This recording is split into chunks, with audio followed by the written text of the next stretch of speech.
High বন্ধুরা, good morning. তোমরা সবাই কেমন আছো? আশা করছি সবাই অনেক ভালো আছো আর আমরাও ভালো আছি।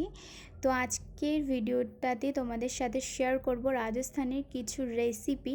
তো তোমরা সবাই কিন্তু ভিডিওটা স্কিপ না করে দেখতে থাকো ভিডিওটা। শুয়েছিলাম, এখন উঠে পড়েছি। এই যে আমার বর এখন পেঁয়াজ কাটছে, নিউ স্টাইলে মাংস রান্না হবে। আমার বর যেরকম বড়লা রান্না করে সেরকম করে। আর এই যে রসুনগুলো এখন আমি ভিজিয়ে রাখবো। এই তো এর থেকেই জল নেব। কিরম করে রান্না করবে মাংস একটু বলো। যখন রান্না করবো তখন এটা শিখবে, সবসময় সব কিছু বললেই হবে না। তাই তাহলে যখন ও রান্না করবে তখন তোমরা দেখতেই পাবে যে ও কিভাবে রান্না করে। কিন্তু এই রান্নাটা আসল আমি যদি মনে করি সবাই করে তো ভালো লাগবে খেতে, কিন্তু যেই শুনবে তারই কেমন একটা ঘৃণা ঘৃণা লাগবে, দেখলে অসহ্য লাগবে কিন্তু খেতে খুব টেস্ট লাগবে। আমি এই যে জল নিয়েছি, রসুনগুলো এর ভিতর দিয়ে দেব। জলের মধ্যে রসুন দিলে রসুন ছাড়াতে খোসাটা তাড়াতাড়ি ভালো ওঠে। অনেকে আছে হাত ব্যথা হয়ে যায় রসুন ছাড়াতে ছাড়াতে, যে ভাবে যে রসুনের থেকে রেহাই পাবো কি করে। তাদের একটাই বলবো যে এই রসুনটা যদি সে ছাড়িয়ে কোয়াগুলো জলে ভিজিয়ে রাখবে, সেটা 5টা মিনিট কোয়া ভিজিয়ে রাখবে, তা অটোমেটিক সে 5 মিনিট পরে যখন ছাড়াবে তখন তো হালকা হয়ে যাবে রসুনের খোলাটা, তখন শুলতে খুব আরাম লাগবে। তখন আর এই হাতের যে নখটা ব্যথা হবে না, আর রসুনের উপরে রাগও হবে না। এই টিপসটা সবাই করবে বাড়িতে, দেখবে ভালো হবে। এটা আমি জেনেছি আমার মার কাছ থেকে, আমার মা দেখেছে এইভাবে করতো। আমি আমার মার থেকে আমার মার থেকে আমি শিখা।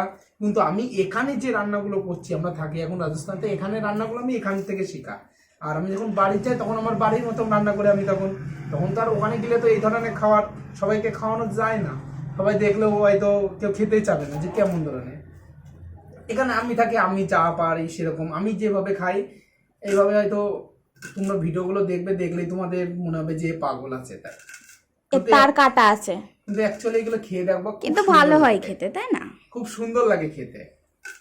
আমরা কোনোদিন খাইনি, ওর জন্য আমাদের কাছে তো দেখলে কেমন লাগে। আজকে যেভাবে আমি মাংসটা রান্না করব, এটা নতুন নিয়ম, নতুন সিক্রেট, যেটা দেখলে অনেকেই ভাববে যে কি খাওয়া যায়, কি পাগলে হয়তো কুকুর ছাগল এরকম বিভিন্ন ধরনের ভাববে। কিন্তু এটা রান্না যখন আমি করব, খেয়ে দেখবে তখন সত্যি এত সুন্দর লাগবে। আমিও কিন্তু কোনোদিনও খাইনি এরকম ভাবে মাংস রান্না। ও আমাকে বলেছে অনেকবার খাওয়াবে, তা আজকে ভাইও আসছে, তো ভাইকে আর আমাকে খাওয়াতে চেয়েছে, তো তার জন্য আর কি এরকম ভাবে রান্না হবে। আমিও এই প্রথমবার ট্রাই করব, দেখি কেমন লাগে। তোমাদের সাথে তো শেয়ার করবই। কিন্তু এর মধ্যেও আবার আজকে যে রান্নাগুলো করব, যে বলতে পারো যে রেসিপি হবে, সেটা দুটোই হচ্ছে, দুটো রান্না করবো, দুটোই নিউ আর দুটোই নতুন। যেটা হচ্ছে দেখলে মানুষ একটা আচমকা একটু ভয় পেয়ে যাবে। আজকে দুটোই রান্না হবে, মাংস রান্না হবে, আর এর সাথে মাংস যে আমরা খাবো নিশ্চয়ই ভাত লাগবে না রুটি লাগবে। কিন্তু আজকে আমরা ভাত রুটি করবো না, একটা নিউ স্টাইলের খাবার, যেটা রাজস্থানের সব থেকে ফেমাস খাবার। যখন করব তখন নামটা বলবো, দেখতে পারবে। ঠিক আছে, ভিডিওটা দেখতে থাকো। সেটা নামটা হয়তো আমি আগে বলেছি, কিন্তু কেমন দেখতে হয় কেমন খেতে হয় সেটা তো তোমাদেরকে পরে দেখাবো। আর সেটা দেখার জন্য কিন্তু পুরো ভিডিওটা দেখতে হবে, কেউ স্কিপ করো না, তাহলে কিন্তু মিস করে যাবে। আর এটা সবাই বাড়িতে করে একবার খাবে, কেমন লাগে বিষয়টা, যে দাদা কি পাগল না আমাদের পাগল বানাচ্ছে। ঠিক আছে, তো চলো ভিডিওটা এখানে অফ করছি, পরে রান্না করার সময় একবারে তোমাদের সাথে দেখাবো, শেয়ার করব তোমাদের সাথে। এই যে জল দিলাম, এটা পরিমাণ মতো, মাংসটা যতটা পরিমাণ মাংস সেই হিসাবে জল দিলাম। জল দিলাম পরিমাণ মতো, যেটুক মাংস। এই মাংসটা এরকমই দিয়ে দিলাম। এই যে মাংস মাইটে দিয়ে দিছি, যাই হোক কিছু হবে না। এসব মাংস চামচ কই, চামচ এই যে না এইটা হাঁটার জন্য, এটা নাই দিতে হবে, খুন্তি বলো চামচ, যাই হোক এটা নাই দিলাম।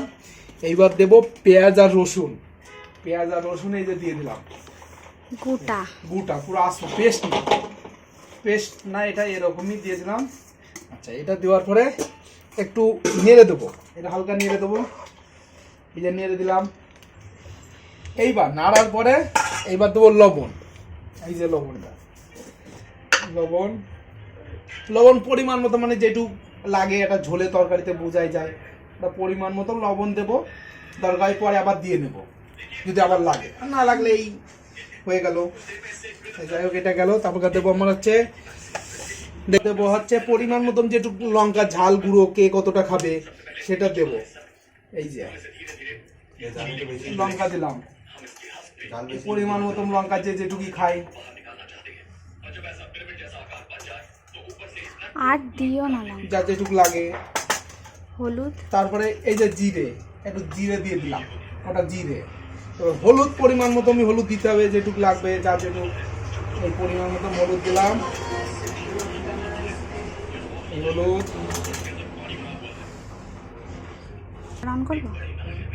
এবার একটু নেড়ে দেবো এইটা। এবার একটু কাছে নিয়ে ভিতরে দেখা, আমি তো দাঁড়াও, দেখাতে দাঁড়াও। পারছি না। এই যে নেড়ে দিলাম,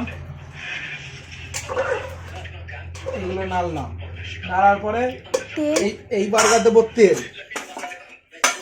এবার দেবো আমিও তো তেল। তাই ভাবি যে তেলটা দেবো হচ্ছে তেল- পরিমাণ মতন, যে যেটুকু তেল লাগবে সে সেটুকু তেল দেবে। এই যে তেল দিয়ে দিলাম, এই একটা আন্দাজ মতন তেল ঢেলে দিচ্ছি ওতে দিলাম। দিয়ে এইবার একটু নেড়ে দেবো আবার। এই যে নেড়ে দিলাম। দেখি সরো।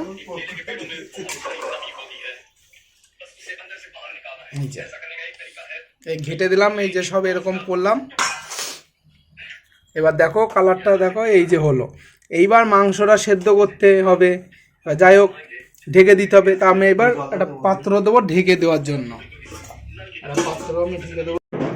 এদিকে যে বাটিটা বানানো হবে না, ওটার জন্য আর কি আটাটা মাখা হচ্ছে। আটার মধ্যে হলুদ আর লবণ দেওয়া আছে শুধু, আর তাছাড়া আর কিচ্ছু দেওয়া নেই। গুঁটোটা দেখো কত বড় সাইজ, এটা হচ্ছে রাজস্থানি।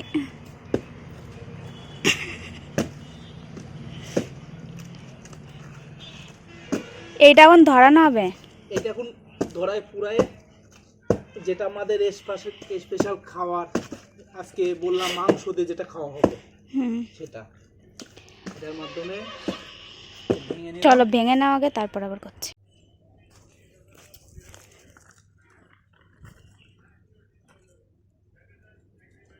হাওয়া হচ্ছে, হবে না?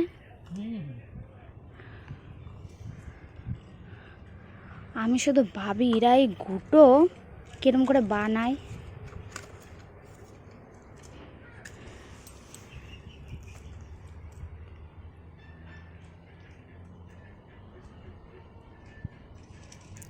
তো বন্ধুরা, এদিকে হচ্ছে আমার বর হচ্ছে এগুলোকে এখন জ্বালাবে, তার উপরে আর কি এই ঘুঁটোগুলো দিয়ে মানে পুরো জ্বালিয়ে নেবে।